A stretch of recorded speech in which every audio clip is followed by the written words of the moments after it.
sabay sa mesa. Good luck! Top 6 answers are on the board. Anong sound ang kinatatakutan ng alagang aso? Go! Yes, Grimel. Meow. Meow. Pusa, no? Pusa. Nandyan ba ang pusa? Okay lang daw. Hindi daw siya natatakot sa pusa. Miss Lisa, anong sound ang kinatatakutan ng alagang aso? Paputok, firecrackers. Nasa stress sila eh. Nagpapanik sila. Good answer. Firecrackers. Miss Lisa, pass or play? Play. Let's play song. Gomel, balik mo na. Si Attorney Missy, she's an animal lover and also a nature lover. So, Missy, anong sound ang kinatatakutan ng alagang aso? Busina ng kotse. Busina ng kotse. Wala. Survey says... Paring Rodney, anong sound ang kinatatakutan ng alagang aso? Kulog. Kulog. Survey says... Yes, sir, Paeng. Anong sound ang kinatatakutan ng alagang aso? Sigaw ng amo. Sigaw ng amo. Nandiyan ba ang sigaw ng amo? Yo! Miss Lisa, anong sound ang kinatatakutan ng alagang aso?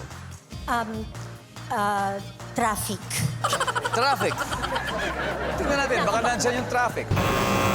Attorney Missy, sound na kinatatakutan ng alagang aso. Pag may nalaglag na maingay, Pag may nalaglag na bagay, di ba? Pag may bumagsak, nandiyan ba yan? Wala. Solid gold.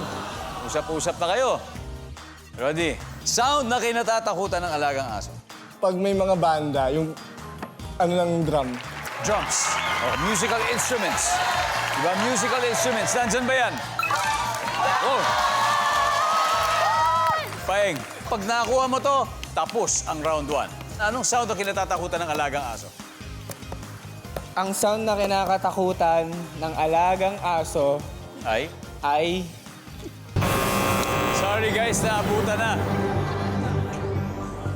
Ready na? Solid good. Miss Julie, ano pong sound ang kinatatakutan ng alagang aso? Kalabog. Kalabog. Ng pito. Kalabog ng pinto. Ito, specific. Ma'am, Fire away. si Emily? pagbahing ng ano. Pagbahing. O pagbahing. Bahing. Pwede din do. Pagputot. Pagbutok. Malakas eh. Women, anong sound ang kinatatakutan ng alagang aso sa palagay niyo? Kalabog ng pinto. Kalabog ng pinto. Specific yun. Iba yung parang bumagsak.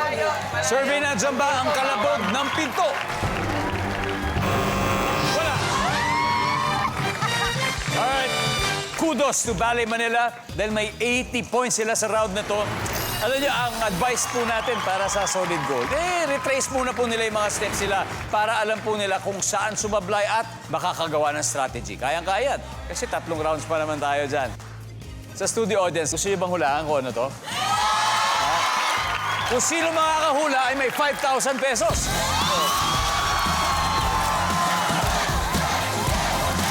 Sino may gusto? Ikaw? What's up, my friend? What's your name? Milford ang pangalan ko. Eto na, isa na lang to. Kunin mo na ang sagot dito. Anong sound ang kinatatakutan ng alaga mong aso? Kuya Dong, kung may kulog, syempre may kidlat. Tingnan natin, nandiyan may kidlat. Boy! Wilfred!